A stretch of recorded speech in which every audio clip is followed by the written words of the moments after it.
बैठक आपण बोलावली होती, जिल्हा प्रशासन असेल किंवा या पर्यटन विकास आराखड्यामध्ये नेमक्या काय ऍक्टिव्हिटी आपण केलाय ना, आता सजेशन ऑब्जेक्शनला टाकलंय ना. नेमका काय ऍक्टिव्हिटी असणार आहे, पर्यटन कसं असणार आहे याविषयी? नाही, याच्यामध्ये सगळ्यात महत्त्वाचं म्हणजे MSRDCच्या माध्यमातून आपण नवीन महाबळेश्वर डेव्हलप करतोय. आणि आता महाबळेश्वरमध्ये पर्यटकांची संख्या आणि जे काही तिथे कंजेशन झालेलं आहे, त्यामुळे आता एक महाबळेश्वरमध्ये येणारे, साताऱ्यात येणारे, कासला येणारे पर्यटक, या पर्यटकांना खऱ्या अर्थाने एक नवीन पर्यटन स्थळ म्हणा, त्याला नवीन हिल स्टेशन म्हणा, याची आवश्यकता आहे या संपूर्ण भागामध्ये. आणि म्हणून 4 तालुक्यांमध्ये हे आपण 235 गावाचा एक DP तयार केलेला आहे. आणि आणखी हे आता सगळं कामाचं प्रगती पाहता 295 गावांनी आणखी याच्यामध्ये मागणी केलेली आहे की या MSRDC करत असलेल्या DPमध्ये आणखी आमचाही समावेश करावा आणि या नवीन महाबळेश्वरमध्ये आमच्या गावांचा समावेश केला तर या भागातला गावांचा विकास होईल आणि ग्रामस्थांचा फायदा होईल. आणि त्यामुळे हा DP आता हे केलेलं आहे, आपण DP प्लॅन तयार केला आहे आणि तो सजेशन ऑब्जेक्शनसाठी, हरकती सूचनांसाठी लोकांसमोर आपण हे केलेलं आहे, तर सादर केला आहे. त्यामुळे आता याच्यामध्ये लोकांच्या काही सूचना येतील, हरकती येतील आणि त्यानंतर हा कंप्लीट पूर्ण होईल.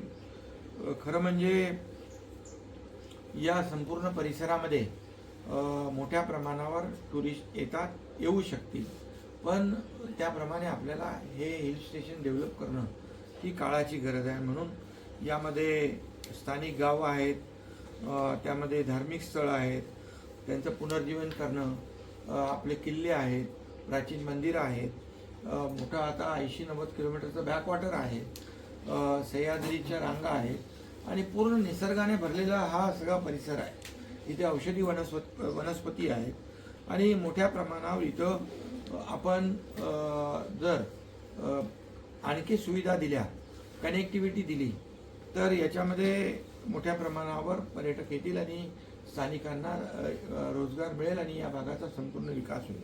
खरं म्हणजे इथं कांदाटी भागामध्ये गोल्फ कोर्स देखील होऊ शकतो.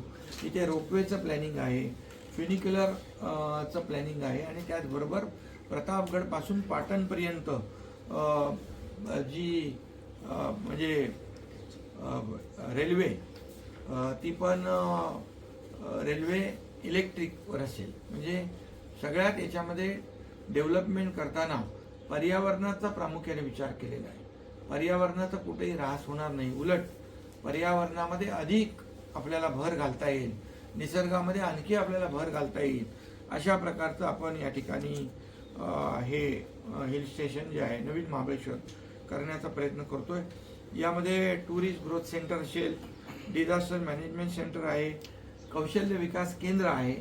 इथल्या संपूर्ण परिस्थितीला आणि पर्यावरणाला आणि निसर्गाला अनुसरून ते असणार. राजमार्गाचा विकास असेल, त्याचबरोबर घाटमाता जे रेल्वेचे मी म्हणालो ती असेल, देवराई आहेत अनेक ठिकाणी, त्याचं संवर्धन असेल. आणि त्यामुळे हे सगळं जे आहे करत असताना निसर्गाचा कुठेही समतोल बिघडणार नाही अशा प्रकारचं हे पर्यटन असेल. पाण्यामध्ये वॉटर स्पोर्ट्स आता सुरू झालेत, आपण स्कुबा डायव्हिंग तिथं करतोय मुनावळ्यामध्ये. या संपूर्ण याच्यामध्ये नवीन चांगल्या प्रकारच्या इलेक्ट्रिक बोटी असतील, EV, आणि त्यामुळे प्रदूषण होणार नाही. त्याचबरोबर हाऊसबोट असतील, क्रूज असतील. पण हे करत असताना पाणी देखील कुठेही एक थेंब प्रदूषित होणार नाही याची काळजी घेऊन हे सगळं आपण करतोय. त्यामुळे फ्युनिक्युलरमध्ये आहे, इलेक्ट्रिक व्हेकल आहे, ट्रॅक आहेत, नेचर ट्रेल आहे, हे इतर जे काय सगळं आपल्याला हे करायचं आहे आणि ते सगळं या ठिकाणी आपण करतोय. जंगल सफारी त्याचं देखील याच्यामध्ये प्लॅनिंग आहे. सायकल मॅरेथॉन आहे, हिल मॅरेथॉन आहे, जलक्रीडा आहे, बॅकवॉटर हाऊसबोटचं तुम्ही म्हणालो, सह्याद्री कार रॅली होऊ शकते इथं, कास फ्लॉवर व्हॅली आहे, इथं तर लोक येतात आणि यामध्ये मोठ्या प्रमाणावर आपण जर पाहिलं तर हे जे काही हिल स्टेशन आहे हे जागतिक दर्जाचं व्हावं, म्हणजे इंटरनॅशनल टुरिस्ट देखील या ठिकाणी आले पाहिजे, अशा प्रकारचं आपलं एक नियोजन आहे. आणि त्यामुळे हा MSRDC सर्वांसाठी आताही सूचना हरकतींसाठी ओपन आहे.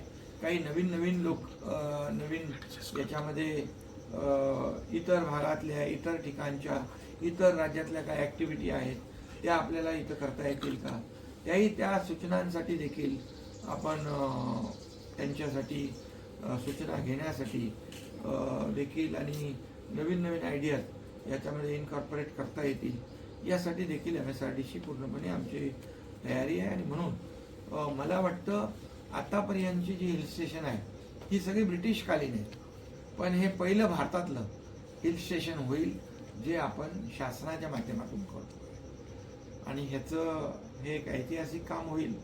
आणि इथल्या सगळ्या ज्या काही ठिकाणी बघा छोट्या गोष्टी असतात, पण त्याचं मोठ्या प्रमाणावर ब्रँडिंग केलं जातं आणि टुरिस्टला अट्रॅक्ट केलं जातं. इथं तर मोठ्या वस्तू आहेत, इथं तर इतिहास आहे. छत्रपती शिवाजी महाराजांच्या पदस्पर्शाने पावन झालेली भूमी आहे, जावळीचं खोर आहे, प्रतापगड आहे, वासोटा किल्ला आहे, मकरंदगड आहे, इथे प्राचीन देवस्थान आहे, भूतेश्वर आहे. खूप मोठ्या प्रमाणावर प्राचीन देवस्थानं देखील या ठिकाणी आहेत आणि नक्की आपल्याला याचं ब्रँडिंग आणि प्रमोशन केलं तर मोठ्या प्रमाणावर टुरिस्ट इकडे अट्रॅक्ट होतील. आणि नुसतं टुरिझम वाढवणं हा विषय नाही, पण इथली जलसंपदा जी आहे, इथली वनसंपदा जी आहे ही वाढवणं, त्याच्यात ग्रोथ करणं, तिथं कुठेही कमी करणं किंवा पर्यावरणाला, निसर्गाला हानी होता कामा नये, हा पहिला कन्सेप्ट आहे. आणि इथला माणूस जो आहे, इथला माणूस नोकरीसाठी मुंबई, पुणे, ठाणे शहरामध्ये जाता कामा नये, हा एक आमची संकल्पना आहे. त्यामुळे होमस्टे असेल, ब्रेड अँड काय ते म्हणतो आपण ब्रेड अँड बटर असेल आणि टेंट कन्सेप्ट असेल, रिसॉर्ट असतील, पण हे सगळे इको फ्रेंडली असतील.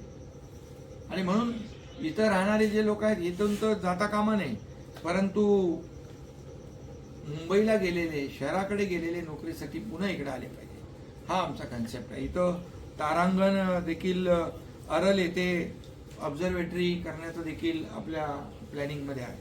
त्यामुळे त्याचबरोबर ARच्या माध्यमातून आपण जशी कास पठाराची फुलं आपण वर्षातून 2 महिने बघतो, तर वर्षभर ती पाहता येतील, ही एक कन्सेप्ट आहे. ती देखील कन्सेप्ट त्या ठिकाणी यामध्ये राबवता येईल. अशा अनेक कन्सेप्ट आहेत. आता आपण इथं सुरुवात केलेली आहे. सुरुवात केल्यामुळे अनेक लोक येतील, अनेक नवीन आयडियाज देतील, नवीन संकल्पना असतील, नवीन त्यांच्या सूचना असतील, त्या देखील याच्यामध्ये आपण अंतर्भाव करू. आणि हे नवीन महाबळेश्वर कसं अगदी निसर्गरम्य आणि प्रो एन्व्हायरमेंट आणि चांगलं लोकांना याचा आनंद लुटता येईल. आता लोक कसं घाई गर्दीच्या ठिकाणी जाऊन जिथे टुरिस्ट प्लेस आहेत, आता तिथे थोडंसं त्यांना एक नवीन मोकळ्या वातावरणामध्ये अशा प्रकारचं मोठं नवीन महाबळेश्वर हिल स्टेशन हे देण्याचा प्रयत्न आहे. साहेब, साधारणतः किती वेळ या गोष्टीला लागू शकतो? कारण यामध्ये आणि खर्च साधारणतः किती? नाही, यामध्ये एकच आहे की आता आपण जवळपास हे सूचना हरकती करून या 6 महिन्यामध्ये आपण हा पूर्ण प्लॅन पब्लिश करू शकतो, बरोबर? मंजूर करू शकतो. आणि त्यानंतर मग यामध्ये MSRDC आहे, यामध्ये पर्यटन आहे, याच्यामध्ये फॉरेस्ट आहे, याच्यात PWD आहे, इरिगेशन आहे. ही सगळी जी आहे ही एका छताखाली आणून या ठिकाणी प्रत्येकाने काय केलं पाहिजे. आता बघा, आपल्या या पाण्याचं कोयना बॅकवॉटरचं जे स्टोरेज कॅपॅसिटी वाढवण्यासाठी आपण काय चालू केलं आहे? गाळ काढणे, गाळमुक्त धरण आणि गाळयुक्त शिवार अशी संकल्पना सुरू आहे. हा पण एक याचा भाग आहे. कारण जेव्हा पाण्याची तुम्ही स्टोरेज कॅपॅसिटी वाढवताय तर या भागातल्या लोकांना फायदा होणार आणि म्हणून हे 6 महिन्यामध्ये मंजूर होऊ शकतं. त्याचं त्या दृष्टीने युद्ध पातळीवर काम सुरू आहे. आणि मग MSRDC याचं प्लॅनिंग अथॉरिटी आहे, स्पेशल प्लॅनिंग अथॉरिटी. यामध्ये शासन आहे, त्याचबरोबर आपलं जिल्हा प्रशासन आहे आणि त्याबरोबर जे या सगळ्या याच्यामध्ये PPP मॉडेल देखील मोठ्या प्रमाणावर आपल्याला त्याचाही अंतर्भाव करता येईल. कारण तुम्ही फॅसिलिटी दिली तर लोक इन्व्हेस्टमेंटसाठी येतील आणि टुरिझममध्ये इन्व्हेस्ट करणारी लोक खूप आहेत, पण त्यांना तुम्ही प्रॉपर सगळ्या सुविधा दिल्या पाहिजे. आणि म्हणून इथे मोठ्या स्टार कॅटेगरीची जी काय हॉटेल्स आहेत ही देखील या ठिकाणी येऊ शकतात, रिसॉर्ट मोठे येऊ शकतात आणि मोठ्या प्रमाणावर आपल्याला टेंट जसं म्हणतो 5 स्टार जे कॅटेगरी वाईज असतात अशा प्रकारचे इको फ्रेंडली सगळ्या गोष्टी आपल्याला करता येतील. त्यामुळे नक्की यामध्ये खूप आणि हे करत असताना डेव्हलपमेंट करत असताना कुणाच्याही शेतकऱ्यांची जागा एक्वायर केली जाणार नाही. आणि याला MSRDCच्या माध्यमातून आपण हे सर्व करतोय. त्यामुळे लोकांना सोयीचं व्हावं म्हणून आपण सातारा असेल, पाटण असेल, महाबळेश्वर असेल 4-5 ठिकाणी आपण करतोय ना ऑफिस कार्यालय, 4 ठिकाणी याची कार्यालय करतोय. म्हणजे लोकांना स्वतःचा विकास करायचा असेल स्वतःच्या जागेमध्ये पण पर्यावरण पूरक, तर त्याला परमिशन आणि आपल्या ताबडतोब मिळाल्या पाहिजे यासाठी 4 कार्यालय करतोय. आणि या सर्व पर्यावरण पूरक गाईडलाईन प्रमाणेच या भागाचा विकास करण्याची मुभा या ठिकाणी लोकांना दिली जाईल. साहेब, काही भागामध्ये या ठिकाणी अजूनही थोडा पाणी प्रश्न जाणवतोय. काही 38 गावांनी पण नियोजित जे सोळशी धरण आहे त्यासाठी पाण्याची मागणी केलेली आहे. तर सोळशी धरणाच्या बाबतीत देखील मी स्वतः त्याचा म्हणजे सूचना अधिकाऱ्यांना दिलेल्या आहेत आणि त्याचं सर्वेक्षणाचं काम मला वाटतं प्राथमिक झालेलं आहे. आणि सोळशी धरण झालं पाहिजे ही शासनाची देखील भूमिका आहे. आणि त्याचबरोबर काही भागामध्ये जेव्हा पाण्याचा उतार होतो त्यावेळेस पाणी राहत नाही, त्यासाठी बुडीत बंधारे देखील 27 आपण मंजूर केले. त्यामुळे इथल्या भागातल्या लोकांना ज्याचा पाण्याचा प्रॉब्लेम होतो उन्हाळ्यामध्ये त्यांचा देखील जो काही अडचण आहे, समस्या आहे, ती देखील सोडवण्याचं काम सरकारच्या माध्यमातून केलं. साहेब, या भागामध्ये मोबाईल रेंजचा याचा प्रॉब्लेम बऱ्यापैकी जाणवतो, तर त्याच्यावर काय उपाययोजना? त्याच्यावर टॉवरची कामं चालू आहेत. ओके आणि नक्कीच त्याच्यात सुधारणा होईल. साहेब, एक छोटा निवांत एरिया आहे, शांत एरिया आहे, हो त्यामुळे लोकांना तेही पसंत आहे. पण शेवटी कनेक्टिव्हिटी पाहिजे आणि ती कनेक्टिव्हिटी देण्याचं काम. आता बघा, हा ब्रिज होतोय, हो, हा तापोळा ते अहिर ब्रिज होतोय. त्याच्यात ब्रिजमध्ये पण विविंग गॅलरी आहे, तो एक पर्यटनाचा केंद्रबिंदू होईल. फोटोग्राफीसाठी नदीचा व्ह्यू आणि बघण्यासाठी. तर त्याचं आता काम जवळपास जूनमध्ये कंप्लीट होईल आणि विविंग गॅलरीचं काम पुढच्या 3-4 महिन्यामध्ये. म्हणजे ह्याचा विकासाचा सुरुवात या ब्रिजच्या माध्यमातून होते. दुसरं, कोकण ते पश्चिम महाराष्ट्र ही कनेक्टिव्हिटी आपण करतोय. रघुवीर घाटातून येणारा जो रस्ता आहे तो रघुवीर घाटातून येणारा रस्ता आपण याला जोडून कोकण आणि पश्चिम महाराष्ट्र जोडतो. त्यामुळे ही देखील कनेक्टिव्हिटी या नवीन महाबळेश्वरच्या माध्यमातून महत्वाची आहे. एक राजकीय प्रश्न आहे साहेब. राजकीय नको आज काय नाही, एकंदरीत राजकीय साहेब बघायला गेलं महाराष्ट्रात तुम्ही नाराज असल्याची चर्चा आहे. मात्र प्रत्यक्षात बघायला गेलं तर तुम्ही विकास कामासंदर्भात तेच ना, कोण काय बोलतंय आता हे सगळं तुम्ही दाखवतात चॅनलवर आणि तुम्ही जिथे बघताय. मी कामात आहे. मी आता या नवीन महाबळेश्वर हा मोठा प्रोजेक्ट आहे, बरोबर, याच्या मागे मी लागलेलो आहे. मी गावी आलो की लोक म्हणतात नाराज झाला. मला तर या प्रकल्प पूर्ण करण्यासाठी अनेक वेळा गावाला यावं लागेल, बरोबर, या भागामध्ये फिरावं लागेल, बरोबर ना. अगदी पाटणपर्यंत जे स्पॉट याच्यामध्ये आहेत हे सगळे म्हणजे प्रतापगडापासून अगदी पाटणपर्यंत हा सगळा मोठा एरिया. आता 235 गावांनी त्याला 235 गावं याच्यात अंतर्भूत आहे. 295 गावांनी आणखी मागणी केलेली आहे. त्यामुळे हे मोठ्या प्रमाणावर ह्या पर्यटन जिल्हा म्हणून याची ओळख निर्माण होईल. आणि त्यासाठी जे एफर्ट्स घ्यायचे आहेत ते इथला मी भूमिपुत्र म्हणून मला घ्यावे लागतील. साहेब, एक छोटासा प्रश्न आहे. रायगड आणि नाशिकच्या जागेबाबत पालकमंत्रीबाबत त्याला स्थगिती देण्यात आली आहे. खरं तर तुम्ही त्या ठिकाणी आपण म्हणजे उमेदवार आपलेच इच्छुक होते याबाबत चर्चा होती, कोगावले असतील किंवा- होईल, त्याच्यावर मार्ग निघेल. आता काही काळजी करू नका. बघा, तुम्हाला सगळ्या जेवढ्या चिंता आहेत त्याच्याविषयी तुमच्या चिंता प्रश्न आपाप सुटतायत की नाही. काल तुमच्याकडे अडचण होती या 2 ह्याच्यावर, तर त्याच्यामध्ये आणखी आज तुम्हीच म्हणता ना स्थगिती दिली, त्यामुळे त्याच्यावर निर्णय होईल. तुम्ही गावी आले का प्रश्न सुटतात असं म्हणायचं तुम्ही? गावी मला इथे बघा एवढा लाखो लोकांना, शेवटी बघा माझी जबाबदारी काय. माझा एकच उद्देश आहे, या भागाचा कायापालट करणे, संपूर्ण विकास करणे. महाराष्ट्रामध्ये तर अनेक अशी जे पर्यटनाला चालना देणारी, वाव देणारी ठिकाणं आहेत, त्यांना तर डेव्हलप करणारच.